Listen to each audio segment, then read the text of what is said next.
त्रिपुरा, नागालैंड और मेघालय में हुए चुनाव के नतीजे आज आ जाएंगे, लेकिन उससे पहले त्रिपुरा में बीजेपी की बल्ले बल्ले होती हुई नजर आ रही है। जी हां, त्रिपुरा विधानसभा चुनाव के नतीजों में बीजेपी और लेफ्ट के बीच कांटे की टक्कर चल रही है।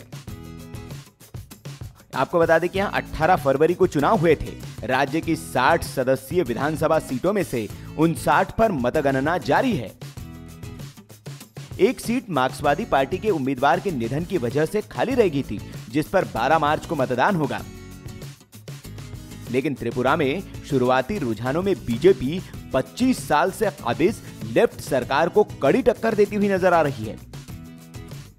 अब बीजेपी के शानदार प्रदर्शन के पीछे सबसे बड़ा कारण है सत्ता विरोधी लहर। यहां पिछले 25 साल से लेफ्ट पार्टी की सरकार है और पिछले 20 साल से माणिक सरकार त्रिपुरा के मुख्यमंत्री हैं।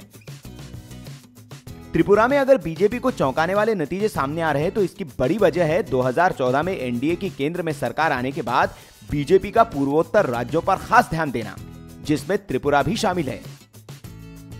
बीजेपी ने यहां चुनाव प्रचार के दौरान माणिक सरकार बनाम बीजेपी सरकार का कार्ड खेला था।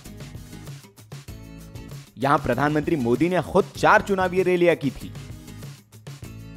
इतना ही नहीं, यूपी के मुख्यमंत्री योगी आदित्यनाथ और राष्ट्रीय अध्यक्ष अमित शाह समेत कई बड़े नेता चुनाव प्रचार में शामिल हुए थे। बीजेपी को यहां फायदा होने की एक बड़ी वजह यह भी रही कि कांग्रेस विधायकों ने कांग्रेस का साथ छोड़कर बीजेपी का दामन थाम लिया था।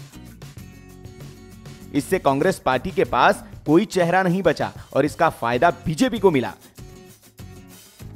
पिछले चुनाव में यहां से कांग्रेस को 35% वोट मिले थे।